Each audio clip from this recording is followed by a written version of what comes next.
Alright, well, you get a car like this that has high mileage on, and you have problems with this. You have problems with the door hinges, you have problems with the shifting linkage, you have problems with the ignition being bad. You have all these problems because of wear and tear.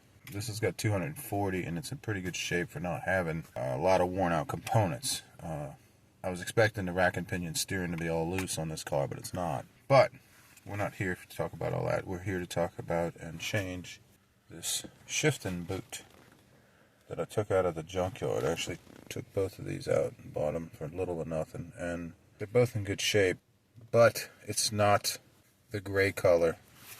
Apparently there's two shades of gray for this dashboard. There's a darker gray than this, and there's a medium gray. Most of these cars don't actually have a gray boot like this. They actually would put a black boot in place of this so that it would match the instrument cluster back here, the black background, the radio, the vents, and this, and then this. But I was trying to find what was original to go back with this rubber boot, but yeah, so the black one, looking at it, won't look that bad because it'll match all of this. So this is what we're going to do today. Anyway, I think what we need to do, and I'm just guessing, every one of these in the junkyard that we took off were pretty easy to take off because you're not trying to put it back together. You're just taking it apart. So we're going to try this way. First thing we're going to do is try to put the key in ignition and get... Let's see if I can turn this off. Turn the radio off. Down. I think we need something to push up with, like a push pin. So I'm going to use this. We're going to get right here. See this hole? Now this is to push up, if this works. Push the pin on the ignition so that we can take the ignition out of the car. A lot of people disconnect the battery because they leave the key in like the on position. That's what you need to take it out. With a little jiggling, we got it out. We had to turn it on. Of course, all the gauge lights and all that are on. The headlights are on. Everything's on in the on position. And then we got the key. We got the ignition out. It took a little finesse. I could have used something better than this cut coat hanger. Yeah, something like a center punch probably would have done better. Anyway, so the deal is we have to get this cover off here. So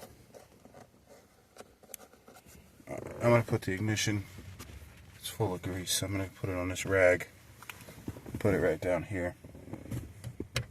Alright, next step, screwdriver, Phillips. Underneath here you got these 4 screws.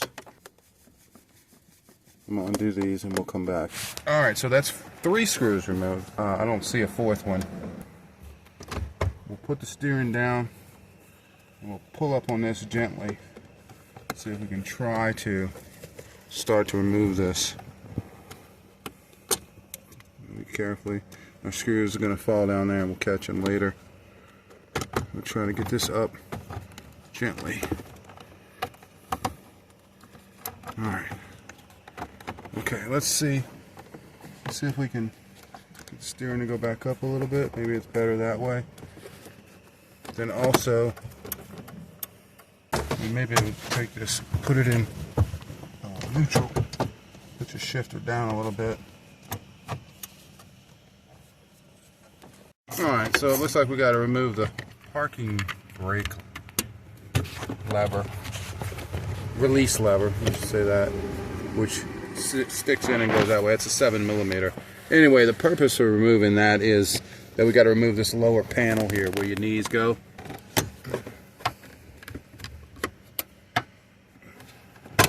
Okay. These are just snap clips here, it looks like. Yep. There's a bolt there.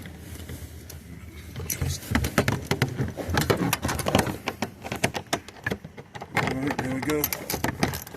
Alright, so after we get this off, then we gotta either remove this steel plate or climb in there sideways and remove a bolt that's in there that's holding these two together. There it is. There's a little Phillips head screw. Yep. It is very deceiving. They make you think that there's nothing else there and you only have 3, so you do have a total of 4.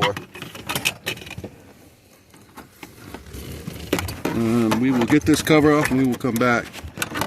Alright, so here's a little bastard screw right here. It's very deceiving. Like, if you're trying to take this thing apart, you'd never know that that was back there. I mean, never in a million years know that was back there. You'd probably wind up breaking these 2 apart, like I almost did, just to get it off. However, we do have to take this cover off, unless that's a 10mm, to remove this steel plate now. And there are 4 bolts for that. 1 here, 2 here, and then 2 over here. Now, if you have a way to turn a Phillips screwdriver sideways, like a snake-shaped one or one on a ratchet, you could probably put it in there and take that screw out without taking this off. Save yourself a little time. But, like the rest of us, you're probably stuck taking this off. So we'll get this off and we'll come back. Okay, there are 5 bolts in this plate. 5, I say bolts, screws. They look like that. 10mm heads. In this 1/16 of an inch knee plate, whatever you want to call it thing. Armored plate. Okay, now we can get to that screw. Here we go. I guess I'm on a time restraint here. I am working against a dead battery because the ignition is on right now and I didn't disconnect the battery. I just tried to see if I could do it to give myself a time limit. Alright, so it's out. Here's where that screw was, all crazy. And the bottom wants to come off easier than the top still. Pull the shift in. Spin this around. Findangle it out, and that's what it looks like. And I did that right there. Of course, I don't think you're going to see that, because all this tucks underneath. Right up to around here. Yeah, you can see somebody's armor all marked, like the previous people who had this car detailed, I guess. Let's see now. Let's get down to what we're here for, which is up here. Alright. Looks like I shook this thing loose already. Vibrating it around. Over here, buddy. You might want to pause that and come around, cameraman. Alright, so here's what we're looking at. If you're here for something else, hey, take a look, you know. Something you see here might help you. You might be trying to change this thing. Blinker assembly. They go out quite frequently. You might be trying to change this emergency hazard setup. But anyway, we're here for this other reason. So what we're going to do is get our screwdriver, and if we have a pair of small needle nose, well, we do have one right here. We're going to try to push these through here, these tabs, and these are plastic. This plastic tab here that holds the overdrive button wiring that's going through the center of this mechanism right here, the shifting mechanism. It's going through smack dab the center, and we wanted to disconnect that because we don't want to break that wiring. And then, cameraman, you can come back around on this side now. Alright, so we are over here now, and we are looking at this other wire, little clip. We're going to try to push it in. That wire is a little fragile. I'm sure it is. Let's see here.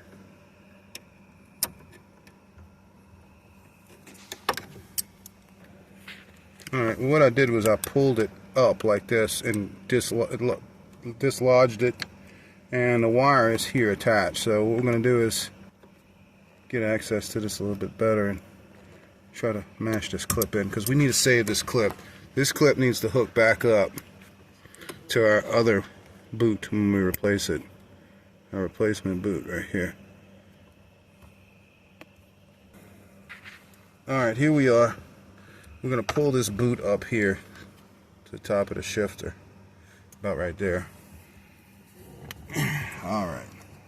So we have the wire here. We're not going to disturb that too much. We're just going to kind of keep its shape to the way it was, so that we can remember where to put these plastic clips and how to turn the wire so that it's out of the way of this shifting mechanism. Because I have an Econoline that has a Ford Econoline van that has this wire for the OD button actually penetrated, kind of severed from getting in the way of the shifting mechanism over time from the factory.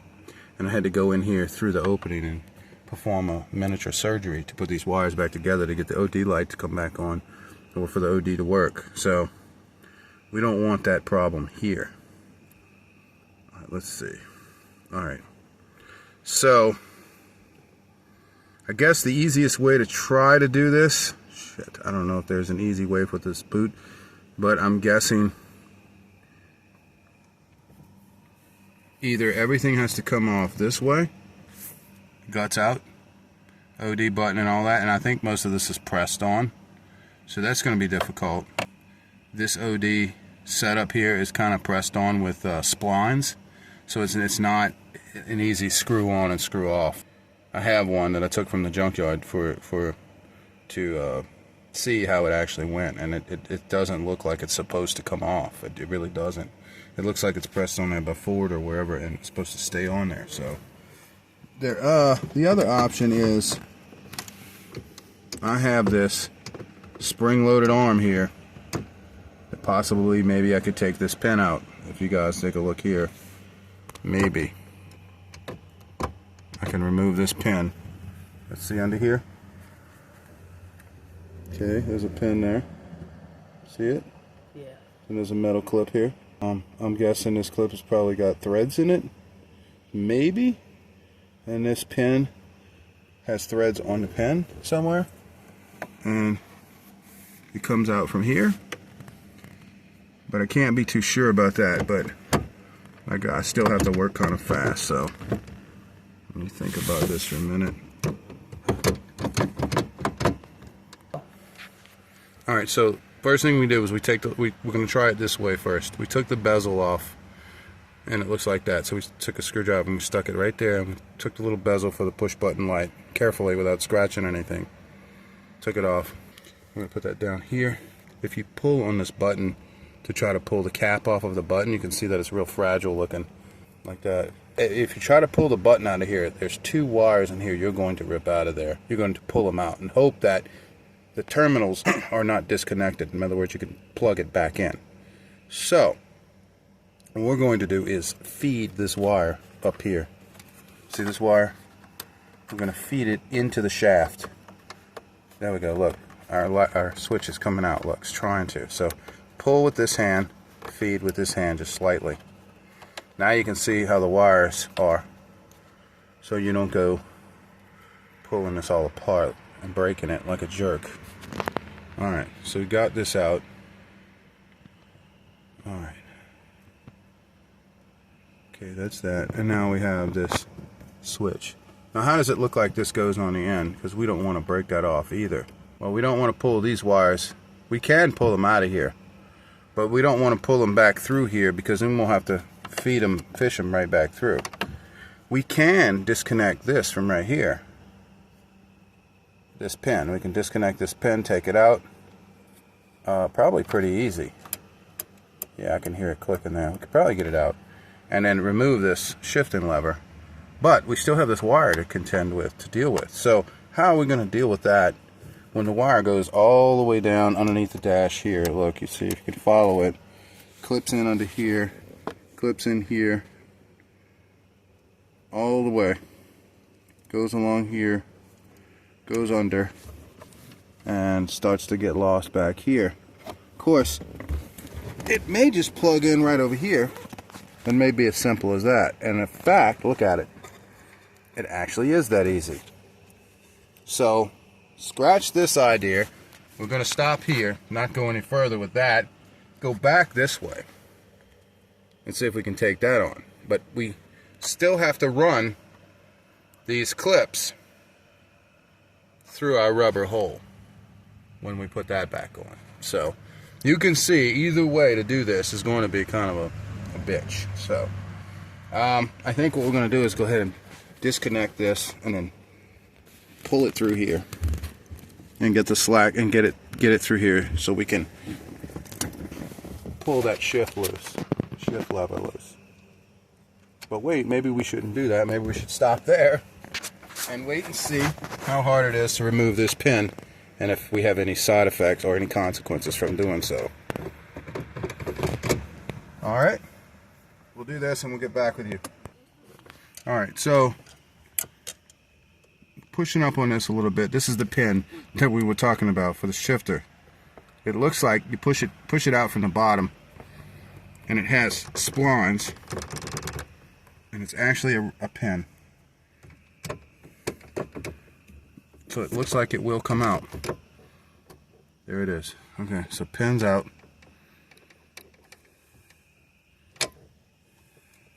Shifting linkage. Alright, there we go. Okay. So now all we gotta do, it makes it worth it now to trace down the wire back here and unplug that plug. Now we can start the process of putting our rubber boot on. What a pain in the ass. You wouldn't think so, right? Okay. Alright, there's a plug. We're going to get in here and get to that. I'm going to see what I need to get in there. So we'll come back after we get that loose. Alright, so here's our little plug. Looks pretty difficult to disconnect, so probably use a screwdriver here to do that.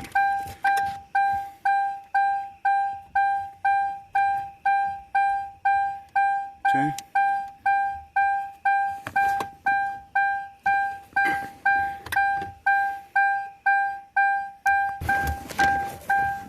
Alright, so we got that loose finally. Let's set that there, and then here's what we need to remove. That wasn't easy, boy, I gotta tell you. Let's see. Alright, here we go. So we'll come up through here. It's already loose. Come up around here, and just remember your routing. And you can put it back in, you know, not exactly, but close to it. Definitely get it underneath and behind this. This is your display right here, this line, and this is the adjustment for it, park, neutral, reverse, etc. So you run it that way, and there, it's loose, it's out. So, here we are, with your shifter and the whole thing, right? Jeez. Yeah, what a nightmare. Here, I'm gonna go ahead and put this shit back together right now. Pull that down, get this correct.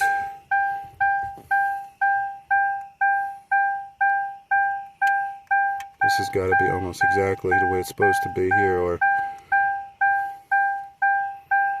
it'll give me a lot of trouble. Alright, so here's our new boot. We're going to start to put it on now. Let's see. Boy, this is crazy how this works. You got to go through all this just to change this decorative boot.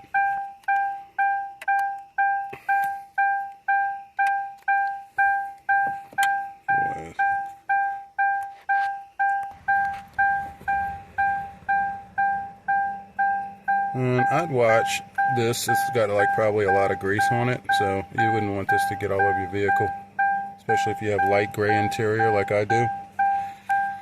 And so that piece is on.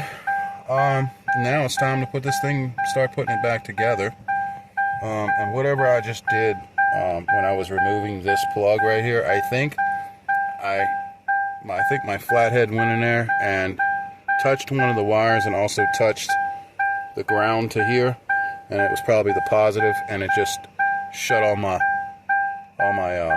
lights here out, and it's got my battery light dinging or something.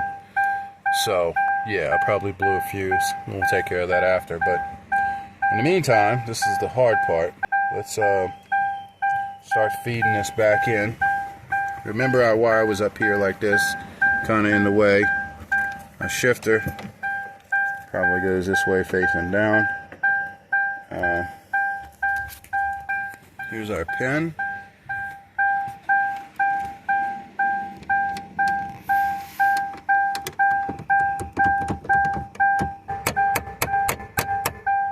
Okay, you want to tap your little pin down. You don't want it to come loose on you. So stop right there. I'm going to get a hammer.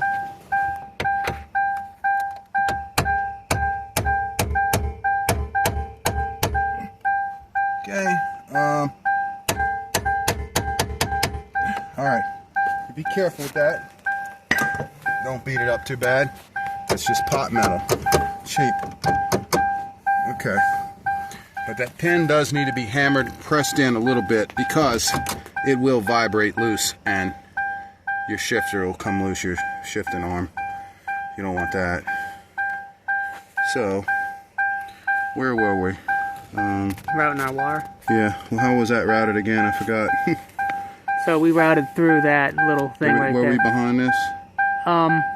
I don't think we were behind that, no. We were behind this, so we put the plug through that. I'm gonna put it back here. I'm gonna put it right here anyway. Let's see. Hey, what is this thing?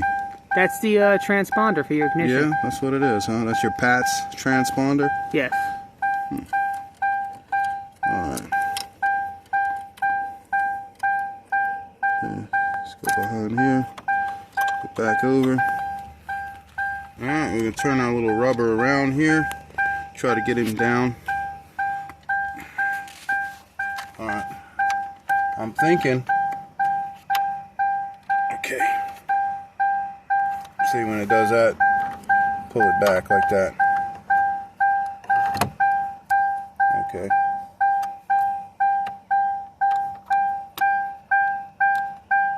That would be like that, and then this would be like this, so get that down a little further. Alright, there we go. I guess about as low as you can get it. Probably be best. Somewhere down here. I'm gonna bring this up higher and hook it on, because and this piece right here was behind here, wasn't it? It was snapped on back here. Look.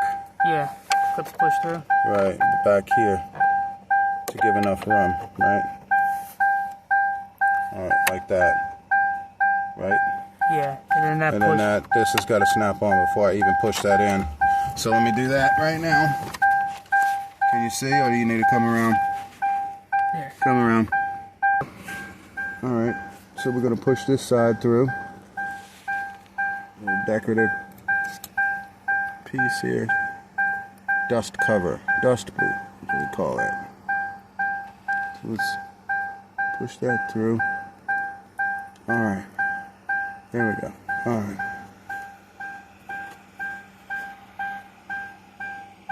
Alright, so that's how it's supposed to go. And you're supposed to have some wiggle room right here with this, so that the shifting can go down and all that, right? Inside the boot. And then look, you got a tit. Yeah, tit right there, made out of like pewter or something. So you come and put this side in that I was showing you before over here. Come over here and film. Alright, so we're gonna go here first. Alright, there we go. Now that's roughly in its spot. We're gonna help that stay there a little bit better. Spreading it out. Okay. That makes it a little tighter. Now we're going to come and push this side down, so my cameraman's going to walk back around again. Alright. So here we are with this piece. Now we got to, there we go. Okay. That's our boot, goes down like that. And it's right there. So we need to press that down. We could use a socket or a screwdriver. Get it right along this shaft here. See that there? And then give it a tap to get it to go down on that, so it stays. Oh, so that popped off. Here, try it again. If you took one of these out of the junkyard like I did, it wouldn't hurt to try to bend the tabs back on this thing. Shine it right here. Look. Alright. To give it a better bite. And what I mean by that is simple. Right here on this, we have two of them by the way. On this piece right here, close that a little bit by hitting it with a hammer or something on a bench. A light tap to close that gap a little, so that the teeth bite when you push the shaft through. Okay, so it wouldn't hurt to do that before you start. Alright, so what's next? cover, right? Top. Alright.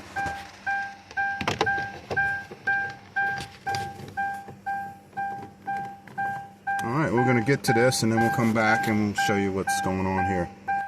So the first screw I'm going to put in is on the driver's side. Why? Because on the driver's side, my cameraman can come around here.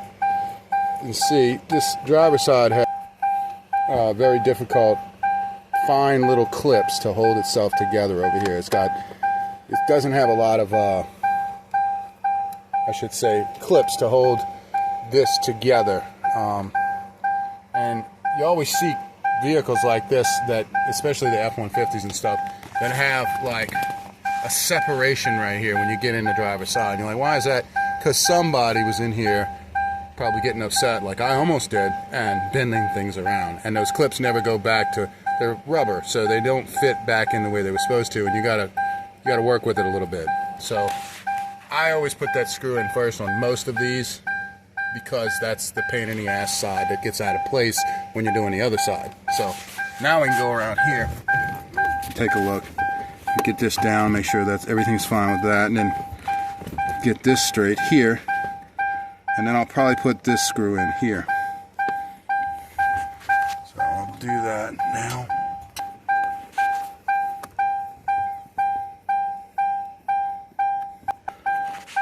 Alright, so at this point you can do a thorough job and hope that this doesn't have to come off anymore and put this back screw in. Or you can be courteous to your next guy who owns the car and leave that screw out. No, I'm just kidding. I'm going to put it back in probably. Let's pause that and come back. Alright, so I'm going to take a break here for a second and take the time to get some degreasing wipes and wipe that nasty crap off the dash before it gets out of hand, before it winds up on my interior. Alright, next we're going to put this ignition in and try to shut this thing up.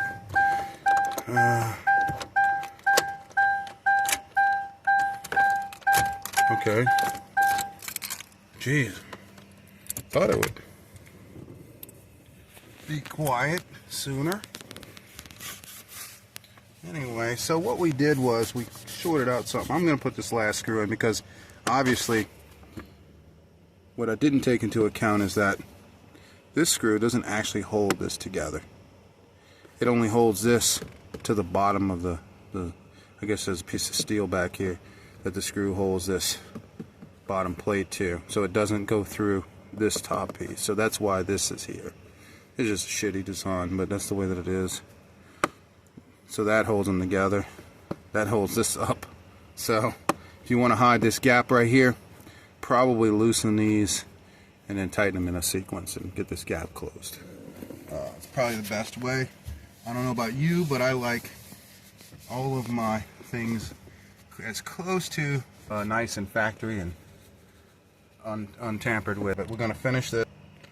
Let's see. Next. Get that sideways screw in, huh? Yeah, we could put that in and then we'll wrap this video up pretty quick because we did get past the bulk of the job. But I do want to show you that everything works. So I got to get this fuse that we shorted out in. It's probably the OD light I shorted out, which probably shorted out the lights back here, you know, the running lights back here in the car. So I'm going to get that fuse replaced and then we'll be able to show you how this OD button works again, and the shift's good and its indicators hooked up right and it's all back together and everything's great, and we don't have this ripped up boot anymore. And look, the black boot does look good, actually, doesn't it? It matches. It does. It goes right down here to black, and then gray cover, and then black ignition, and then black buttons on the steering wheel, and black radio, and black, yeah, so it looks good actually. Alright, so we're going to plug in our overdrive button. And this is the way I got it off. I had to pull it out of its little clip holder and then get it down here low enough to access. Because I had to depress the side clip to get it out. And that wasn't that easy, so alright, here we go. I'm going to shove it back up here, out of the way. Oops. Alright, there we go. Nice and out of the way. Alright. this put back on. Alright, so I put this steel battle shield back on this helmet. It's kind of crazy that cars today are probably made out of metal that's no thicker than, I mean, and the structural stuff's made out of nothing no thicker than this, and the rest of it's plastic. That's crazy. I'm working on this car thinking that this car when it first came out was junk compared to the old square model. And then I remember my grandpa gave my mom like I think it was a 71 LTD. And I was just a kid, but that's what she got from him, a 71 LTD, and I still remember riding in that thing, hearing the hood shut and everything, and that thing was steel. And of course you had metric nuts and bolts being introduced on automobiles back then, even then, and they were complaining about that.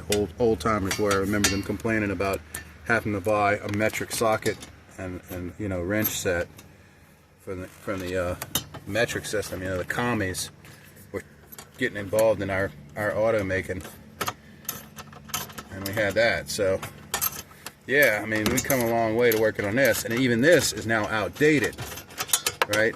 So pretty soon none of you will be watching videos on how to do this anymore, because you won't even be able to do this anymore. You can see where this is going, right? It'll be illegal? It will be illegal, sir, just like changing the oil in your driveway in the suburbs. Except back then nobody enforced it. Well, you won't be able to get the parts to do all this. And then, of course, after we move into a one-size-fits-all that has a monopoly all over everything, okay, if y'all haven't noticed, you should be noticing this with your grocery stores right about now, and some of your big chain stores that they're running a monopoly, one-size-fits-all, because all the little guys are just about gone. That's all part of the NWO, if you didn't know that. Yeah, so that's kind of a scary future for most people. I guess I get to use the excuse that my grandpa got to use back then when he was telling me about all the new stuff that was happening in my generation, my year. I get to tell y'all what he said to me, which was, well, I won't have to live through that. It'll be y'all that'll have to deal with that. And he was right. This was 5 bolts. He's right, and now, crazy how that works. See, I should have not tightened all these up, because look, my hole's half covered there. See, too much talking. I'm getting punished for it. I'm not even getting censored on YouTube for it yet. Let's see.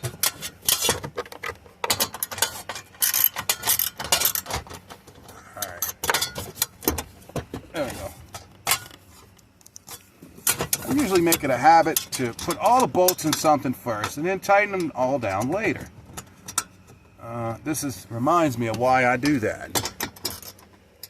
Because nothing fits perfect. Alright, number 15, 15 amp fuse. It's on the passenger side compartment, or I should say in the interior of the car compartment, right? Because the book says passenger side or compartment. It says passenger compartment. Passenger compartment. They mean passenger like in, we're passengers, not in the front of the car under the hood, right? It doesn't mean passenger side of the car. It should just say inside. Right, it should just say inside the car, whatever. Okay, so this is on the driver's side. The fuse panel, the box that I just pulled off, looks like that, right? Yeah. So it has the 15 amp fuse blown. And what does that say it's for? It's fuse number 6. It's for instrument cluster. Oh, fuse number 6. But it's 15 amps. Okay, so sorry, not fuse number 15. 15 amp, fuse number 6. So it's instrument cluster warning lamps module. Warning lamps. OD control switch. That's what I shorted out, obviously. Lighting control module and AC clutch. I don't know how that works, the AC clutch, all at the same time on a 15 amp, but it goes right there, and we'll get another one and come back. Hey, there we go. Okay. And it's darker than the rest. It kind of signifies, hey, I changed one. Your lights are on now all of a sudden. Are they? Yep. They were off. Were they? All right, let's check it out and see if my instrument cluster is working now. I gotta put the key in ignition.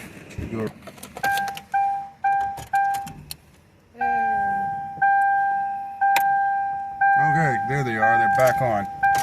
Let's see if this thing starts. Yeah, there we go. Radio comes on. Did you turn it off? I turned it off. All right, good. All right. Squeaky belt, check engine light's on. That's great, man. I love that check engine light. We're gonna get rid of that later. That'll be another video for another time. The nightmares of the check engine light on this car. It's like Toyota. You know, it was worse. This is worse than Toyota. I was able to tackle the Toyota after a while. I mean, it took a little while, but I was able to deal with it. Forgot to put this little fuse holder away. All right. Well, look. This is our shift here. Let's take a look. And it looks good. And it holds up. It's not ripped and it's not interfering. Reverse, neutral, drive. 2, 1. And back into park. And it's fine. I think it worked out pretty good. Changing that out. So the way to go about it is take the bar off. Follow the run all the way down and take the pin out, and always tap the pin back in because it is splined and you don't want it coming back out with all this handling over time. And that's it for 240,000 miles. Thank y'all for watching. Oh yeah, in case you haven't noticed, we also have the bezel removed. Did we have that not in the video? I don't know. I don't know if we actually filmed that. I think we didn't film taking it out, but like probably started, came back, and this was missing. Gotcha. The video probably started, but it's pretty easy to snap back on. It's one plug, and then it's all snaps from there, and that's that. It goes on easy. We got to find a new one and replace ours anyway because some jerko thought it was cool to stick some, looks like Gorilla Glue or something, on the Grand Marquis portion of it to put some, one of those goofy assistant driver holders, thingy-majiggy, whatever. Waste of whatever. So, yeah. I just realized I forgot to show y'all something I said I was going to show you a display, and that was just simply the OD light. So, okay. Yeah, right, it works. And we can use our wipe to wipe that up good. But anyway, good. There's no real scuff marks on this, and our rubber's in good shape. No real scuff marks on the plastic. Down there, remember? Way back in there. Oh yeah, I put this on and kind of hit it. So, yep, we'll make another video addressing the check engine light. Yeah. Thank y'all for watching.